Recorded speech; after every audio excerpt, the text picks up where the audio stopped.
নমস্কাৰ ৰাইজ বৰ্তমান সময়ত অনলাইন মানি ফ্ৰডৰ সংখ্যা যথেষ্ট পৰিমাণে বাঢ়ি গৈছে তাৰে ভিতৰত ভিডিঅ' কলৰ জৰিয়তে প্ৰবঞ্চনাত বলি হোৱা বহুলভাৱে প্ৰচাৰিত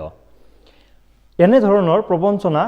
বিশেষকৈ পুৰুষসকলৰ ওপৰত লক্ষ্য কৰি কৰা হয় যেনে বিদেশী মহিলা এগৰাকীৰ ফটো লৈ ইনষ্টাগ্ৰাম বা ফেচবুকত প্ৰফাইল খুলি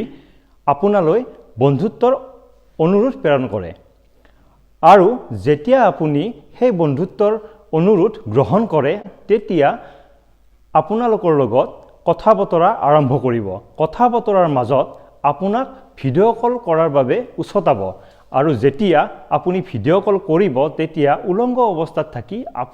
আপোনাকো উলংগ হ'বলৈ বা আপোনাৰ মুখখন দেখাবলৈ অনুৰোধ কৰিব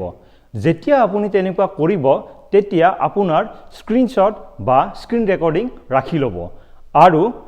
ফোনটো বা ভিডিঅ' কলটো সমাপ্ত হোৱাৰ পিছত আপোনালৈ অচিনাক্ত ব্যক্তি এজনৰ ফোন কল আহিব আৰু আপোনাক হোৱাটছএপৰ দ্বাৰা আপোনাক সেই ফটো বা স্ক্ৰীন ৰেকৰ্ডিং ভিডিঅ' আপোনালৈ প্ৰেৰণ কৰিব আৰু আপোনাক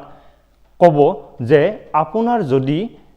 ভিডিঅ' বা ফটোবিলাক ফেচবুক হোৱাটছএপ ইউটিউব বা ইনষ্টাগ্ৰামত ভাইৰেল কৰিব নালাগে তাৰ বিপৰীতে আমাক ধন দিয়ক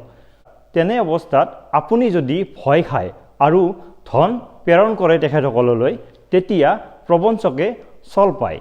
আৰু আপোনাক দুনাই পইচা বেছিকৈ খুজি আপোনাক আমনি কৰে যদি এনেকুৱা প্ৰবঞ্চনাৰ বলি হৈছে তেতিয়াহ'লে ভয় নাখাব আপুনি আপোনাৰ অঞ্চলৰ আৰক্ষী চকীত গৈ আপোনাৰ সমস্যা আপোনাৰ অভিযোগ দাখিল কৰক আমি আপোনাৰ সমস্যাৰ সমাধান কৰিবলৈ আইনী পদক্ষেপ গ্ৰহণ কৰিম এনেকুৱা প্ৰবঞ্চকৰ পৰা আপুনি সতৰ্ক হৈ থাকক আৰু সাৱধান হৈ থাকক বাক্সা পুলিচৰ তৰফৰ পৰা জনহিতাৰ্থে অসম পুলিচ সদায় আপোনাৰ কাষত ধন্যবাদ